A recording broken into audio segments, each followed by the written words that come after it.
इस मूवी के शुरू में हम एक बहुत बड़े शिप को देखते हैं। उस शिप में बहुत से लोग थे जो समुद्र से एंटीक चीजें इकट्ठा करने आया करते थे।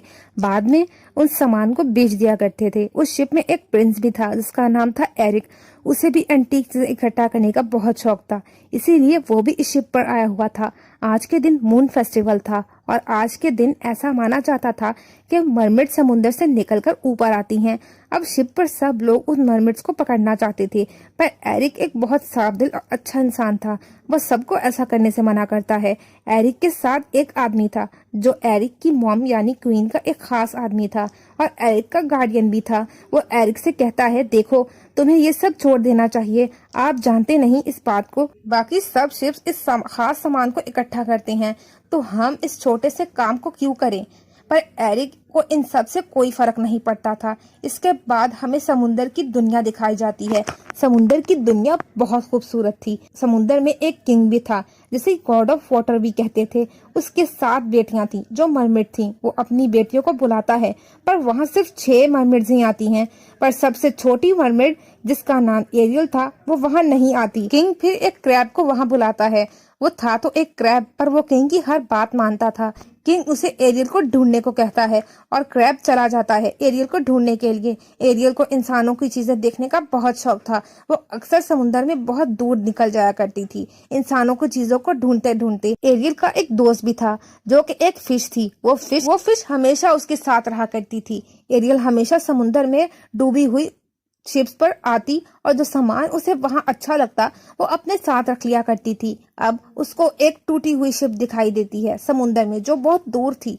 वो बस वहां जाना चाहती थी, पर फिश उसको रोकती है और कहती है, देखो जरा दूर मत जाना, मैंने सुना है वहां बहुत बड़ी बड़ी शार्क्स रहती हैं।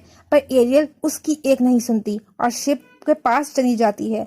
वहां उसे बहुत सारी इंसानों की चीजें दिखने को मिलती हैं, पर तभी वहां शार्क आ जाती है जो एरियल पर हमला कर देती है। पर एरियल उसको जाल में फंसा कर चली जाती है। एरियल को एक परिंदा भी दोस्त था। दरअसल उसे शिप से फोग मिलता है, तो वो अपने परिंदे दोस्त से पूछती है कि ये किस चीज के लिए इस्तेमाल होता है। लेकिन परिंदे को भी नहीं पता था कि ये किस चीज के लिए इस्तेमाल होता है, तो वो उसे कहता है कि ये बाल बनाने के लिए इस्तेमाल होता है। तो एरियल भी उस फॉग से अपने बाल बनाना शुरू हो जाती है। तभी वहां क्रैब भी आ जाता है जो बादशाह का पैगाम लेकर आया था। वो उससे बताता है, तुम्हें पता है आज मून फेस्टिवल है, तो इसीलिए किंग तुम्हें बुला रहे हैं। ये सुनकर एरियल जल्दी स्विम करके मीटिंग में पहुंचती है। समुद्र में एक समुद्री जादूगरनी भी थी जिसके बड़े बड़े टेंटिकल्स थे। वो बिल्कुल ऑक्टोपस जैसी दिखती थी और उसने एरियल पर नजर रखी हुई थी। अब एरियल अपने डैड के पास पहुंचती है। उसके डैड बहुत गुस्से में थे। उससे पूछते हैं कि तुम कहाँ थी। एरियल उन्हें बताती है कि वो इंसानों की चीजें देख रही थी। ये सुनकर किंग एरियल के डैड और गुस्सा हो जाते हैं। एरियल अपने डैड को बोलती है कि मुझे नहीं पता कि आप इंसानों को इतना बुरा क्यों समझते हैं। उनकी दुनिया बहुत खूबसूरत है, वो बहुत अच्छे हैं। दरअसल एरियल की मॉम की डेथ का जिम्मेदार इंसान ही थे, इसीलिए एरियल के डैड इंसानों से बहुत नफरत करते थे। अब एरियल के डैड एरियल से कहते हैं कि अगली बार तुम इंसानों से जुड़ी हुई कोई भी चीज के पास नहीं जाओगी। यह सुनकर एरियल गुस्से में वहां से चली जाती है। किंग जानते थे कि एरियल उनकी बात नहीं मानेगी, इसीलिए वो क्रैब को एरियल के पीछे लगा देते हैं ताकि उसका ध्यान रखे। एरियल गुस्सा होकर अपने रूम में आ गई थी जहां उसने बहुत सारी इंसानों की चीजें जमा कर रखी थी। जब भी कोई शिप डूबती या शिप में से कोई सामान गिरता तो एरियल उसको कलेक्ट कर लेती, जिसमें बुक्स, बटन, कॉइन्स और भी बहुत कुछ था। वो हमेशा इंसानों की दुनिया में जाना चाहती थी और वहां की सड़कों पर घूमना चाहती थी। तभी उसे समुंदर के ऊपर से धमाकों की आवाजें आती हैं।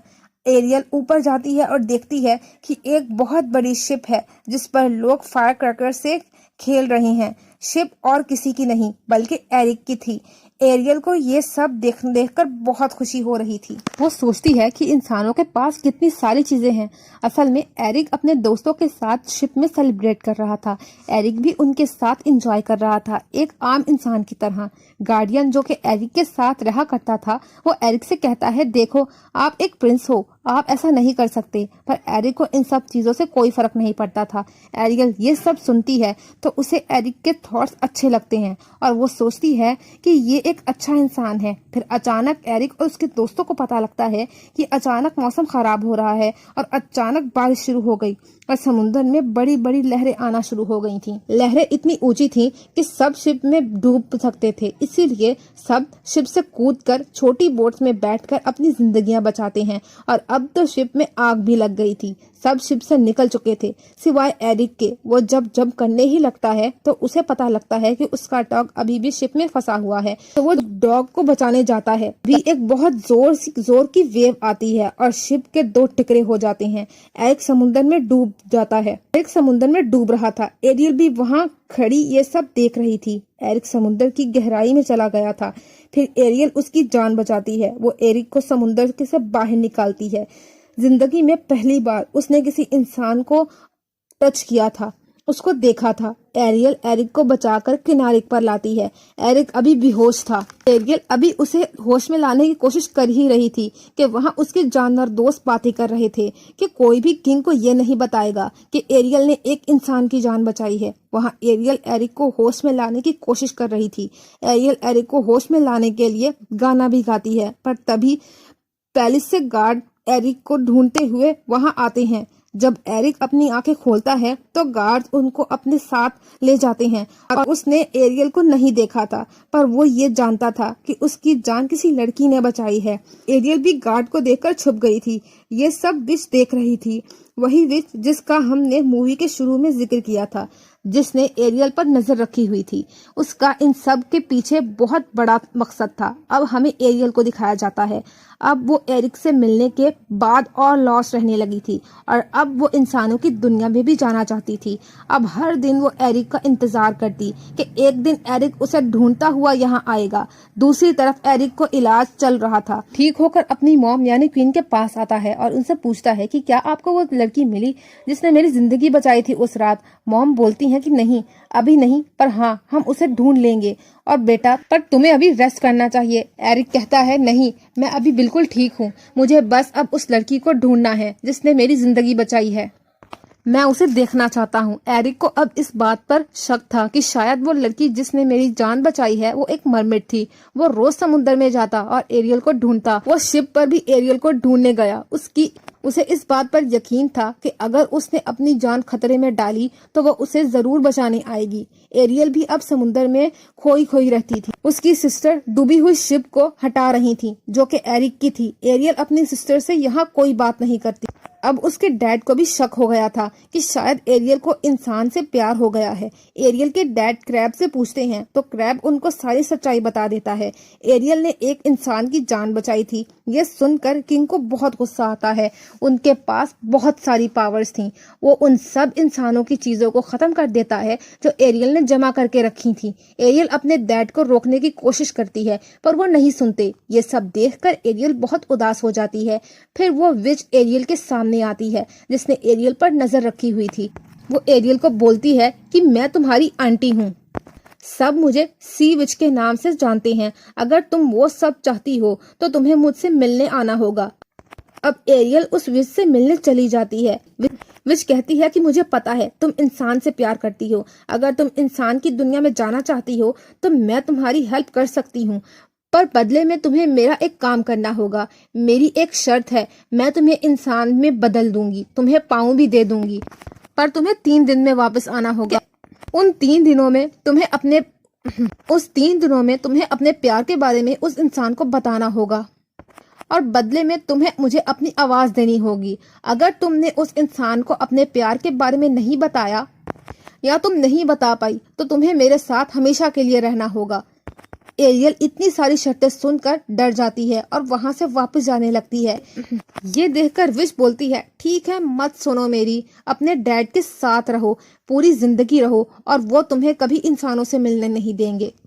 ये सुनकर एरियल वापस विश के पास एरियल उसकी सारी शर्त मानने को तैयार हो जाती है। अब विच जादू करती है। पहले वो एरियल की आवाज एक लॉकेट में डालकर अपने गले में डाल लेती है। फिर वो एरियल को मरमेड से इंसान में बदल देती है। अब क्योंकि वो एरियल इंसान में बदल गई थी, इसीलिए उसके लिए पानी में रहना मुश्किल हो रहा था। वो स्विम करके पानी के ऊपर आती है। दरअसल ये सब उस विच की चाल थी। वो बस एरियल के डैड किंग को हराना चाहती थी और खुद वो समुंदर की क्वीन बनना चाहती थी।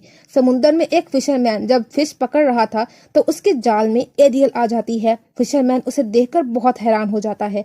वो उसे बोलता है कि तुम फिक्र मत करो, मैं तुम्हें अपनी क्वीन के पास ले जाऊंगा, वो तुम्हारा अच्छे से ख्याल रखेंगी। एरियल अपने पाँव देखकर बहुत खुश होती है। वहाँ एरियल के समुद्री दोस्त भी आते हैं। वो भी जान गए थे कि एरियल अब एक इंसान बन गई है। फिशरमैन उसको क्वीन के पास लाता है। वो और कोई नहीं बल्कि एरिक की मॉम। वहाँ एरियल का अच्छे से ध्यान रखा जाता है, उसको नहलाया जाता है और उसको कपड़े पहनाए जाते हैं। एरियल बहुत खुश थी कि वो इंसानों की दुनिया में आ गई है। वहाँ वो गाना भी गाती है, पर उस बेचारी की तो आवाज ही नहीं थी जो विच ने अपने पास रख ली थी। जब एरिक उससे मिलने आता है तो एरियल उसको देखकर बहुत हैरान होती है, पर एरिक उसको पहचान नहीं पाता। पहले एरिक को लगता है कि जो लड़की पैलेस में आई है उसी ने उसकी जान बचाई है, पर जब एरिक एरियल को देखता है तो बोलता है कि अच्छा है तुम्हारी जान बच गई, तुम हमारे पैलेस में अच्छे से रह सकती हो। जब एरिक चला जाता है तो वहाँ क्रैब आता है जो उसे बोलता है कि 3 दिनों में तुम्हें उसे अपने प्यार के बारे में बताना होगा, वरना विच तुम्हें अपने पास हमेशा के लिए रख लेगी। ये सुनकर एरियल वहाँ से चली जाती है। अब वो इंसानों की दुनिया में आ गई थी। वो बहुत सारी चीजों को देखना चाहती थी। वो पैलेस में घूम रही थी। वो एक कमरे में आती है जहाँ एरिक ने एंटीक चीजें रखी थी जो वो समुंदर से लाया था। एरियल वहाँ एक मरमेड को भी पड़ा हुआ देखती है, पर वो उसे उसकी जगह पर वापस रख देती है। एरिक भी वहाँ पर आता है। वो खुद एरियल को चीजें दिखाना शुरू हो जाता है जिसका एरिक को भी नहीं पता था। वो एरियल को डिफरेंट कंट्रीज के मैप भी दिखाता है। उन दोनों को देखकर ऐसा लग रहा था जैसे दोनों एक दूसरे के साथ बहुत खुश हों। तभी वहाँ एरिक का गार्डियन आता है। वो उसे खुश देखकर पूछता है कि क्या अभी भी उस लड़की को ढूंढना है जिसने आपकी जान बचाई थी। एरिक उसे बोलता है उसे भूलना मत और हमें सवारी चाहिए उस लड़की को ढूंढने के लिए। एक घोड़ा गाड़ी का इंतजाम किया जाता है एरिक के लिए। वो अपने साथ एरियल को भी लेकर जाता है समुंदर। एरियल समुंदर के किनारे घोड़ा गाड़ी को बहुत मजे से दौड़ा रही थी। एक गांव में आ जाते हैं। वहाँ पर एरियल बहुत सी न्यू चीजों को देखती है और एरिक के साथ डांस भी करती है। उसने एरिक के लिए एक कैब भी खरीदी थी। रात को एरिक एरियल को कश्ती में बिठाकर समुद्र की सैर करवाने के लिए ले जाता है। वहाँ पर एरियल के जानवर दोस्त भी थे जो बातें कर रहे थे कि अब सही मौका है एरियल को एरिक को अपने दिल की बात बता देनी चाहिए। वो दोनों कश्ती में जाते हुए बहुत मजे करते हैं। तभी विच जादू से कश्ती को पलट देती है। वो दोनों बच गए थे, पर विच अब ये जानना चाहती थी कि आखिर वो दोनों इतने करीब कैसे आ सकते हैं। उधर समुंदर में एरियल के डैड अपनी बाकी बेटियों से पूछते हैं कि कहाँ है एरियल, पर किसी को भी नहीं पता था कि वो कहाँ पर है।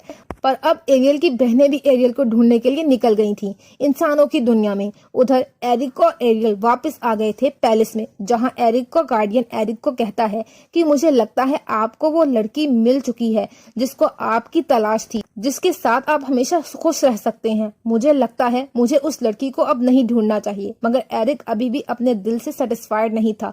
वो अभी भी उस लड़की से मिलना चाहता था। वो अब समुद्र के किनारे जाकर चिल्लाने लगता है कि आखिर उसको किसने बचाया था। तभी धुंध से निकलकर एक लड़की पत्थर पर आकर बैठ जाती है। एरिक समझता है यही है वो लड़की जिसने उसकी जान बचाई है। वो उसे अपने साथ पैलेस में ले आता। अगले दिन एरियल के जानवर दोस्त उसे जगाते हैं और कहते हैं कि आज तुम्हें बहुत से काम करने हैं। तुम्हें एरिक को बताना है कि तुम उससे प्यार करती हो। और एरियल जल्दी जल्दी तैयार होती है, एरिक के पास जाती है, पर वो उस लड़की के साथ था जो कल रात उससे मिली थी। वो अपनी मॉम को बता रहा था यही है वो लड़की जिससे मैं प्यार करता हूँ और इसी ने मेरी जान बचाई थी। उस लड़की के गले में एक लॉकेट चमक रहा था। एरियल ये बातें सुनकर बहुत दुखी हो जाती है और महल से बहुत दूर चली जाती है। आज रात एरियल का परिंदा दोस्त एक आवाज सुनता है जो कि एरियल की थी। वो उस लॉकेट से आ रही थी जो उस लड़की ने पहना हुआ था, जो उस रात एरिक को मिली थी। वो और कोई नहीं बल्कि विच थी जिसने खूबसूरत लड़की का रूप लिया हुआ था। ये सब जानने के बाद एरियल के दोस्त एरियल के पास आता है और उसे सब बताता है और कहता है कि तुम्हें अपने प्यार को हासिल करना होगा, वरना वो विच जीत जाएगी और फिर तुम कभी भी इंसान बन नहीं पाओगी, यहाँ पर नहीं। ये बातें सुनकर एरियल दोबारा पैलेस में आ जाती है। वहाँ पैलेस में एरिक को और उस लड़की की मंगनी होने वाली यहाँ पैलेस में एरिक और उस लड़की की मंगनी होने वाली थी। एरिक की मॉम पूछती हैं कि क्या तुम वाकई इस लड़की से प्यार करते हो, क्योंकि कल तक तो तुम एरियल के साथ बहुत खुश थे। एरिक कहता है कि इस बारे में मैं खुद नहीं जानता कि आखिर बात क्या है। तभी वहाँ पर एरियल के दोस्त आ जाते हैं जिन्होंने उस लड़की यानी विश पर अटैक कर दिया था। वहाँ पर एरियल आकर सबसे पहले उसके गले में लॉकेट को उतारती है जिससे उसकी आवाज कैद थी। अपनी आवाज आने के बाद वो एरिक को बताती है कि मैं ही वो लड़की हूँ जिसने तुम्हारी जान बचाई थी। विश भी अपने असली रूप में वापस आ गई थी। वो अपने बड़े बड़े टेंटिकल से सब पर हमला कर देती है। एरियल वापस अपने मरमेड के रूप में आ गई थी। वो उसे अपने साथ दोबारा समुंदर में ले गई थी।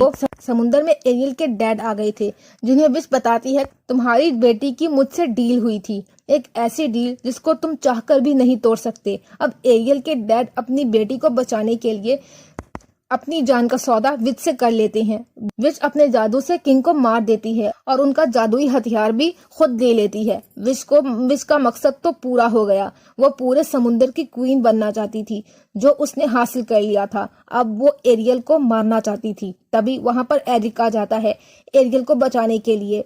विच खुद पर जादू करती है और खुद को एक जायंट ऑक्टोपस में बदल लेती है। एरिक भी शिप से लटका हुआ था। विच मुख्तलिफ तरीके अपना रही थी एरियल को मारने के लिए। एरिक माउंटेन पर बैठ जाता है। एरियल जो कि शिप के पास में थी वो शिप को घुमाकर विश के अंदर घुसा देती है जिससे उसका सारा जादू खत्म हो गया था और वो एक आम इंसान बनकर खत्म हो जाती है। उस विच के मरने के बाद एरियल के डैड किंग भी जिंदा हो गए थे। एरियल अपने डैड का जादुई हथियार उन्हें वापस लौटा देती है, पर अब वो अपने डैड से एरिक के बारे में कोई बात नहीं करती क्योंकि उसके डैड ने उसकी खातिर अपनी जान दे दी थी। उधर एरिक भी स्विम करके समुंदर के किनारे पर आ जाता है और अपनी मॉम से कहता है मुझे समुंदर के अंदर जाना है, एरियल को लाना है। पर उसकी मॉम उसे समझाती हैं कि ये नहीं हो सकता, तुम एक आम इंसान हो और वो एक मरमेड है, वो अपनी दुनिया में जा चुकी है। एरियल के डैड क्रैब से पूछते हैं कि क्या मैंने सब सही किया, अगर सही किया तो एरियल इतनी उदास क्यों है। क्रैब बताता है कि आपकी बेटी की खुशी इंसान बनने में और एरिक के साथ रहने में है। ये सुनकर किंग एरियल को इंसान में बदल देता है। एरिक अभी भी एरियल का इंतजार कर रहा था। आखिरकार एरियल इंसान बन जाती है और एरिक के पास आती है। वो दोनों मिलते हैं। इसके बाद एरियल हमेशा इंसान बन गई थी और उसकी शादी एरिक से हो जाती है पैलेस में और वो दोनों दुनिया घूमने निकल पड़ते हैं। एरिक अपनी मॉम से मिलता है जाने से पहले और एरियल अपने डैड से मिलती है। उसके डैड उसको बोलते हैं कि मैं गलत था, सब बुरे नहीं होते, अब हम मैनमेड इंसान के साथ मिलकर रहेंगे। ये सुनकर एरियल खुश हो जाती है और एरियल और एरिक दुनिया घूमने के लिए निकल पड़ते हैं। ये मूवी यहीं खत्म हो जाती है।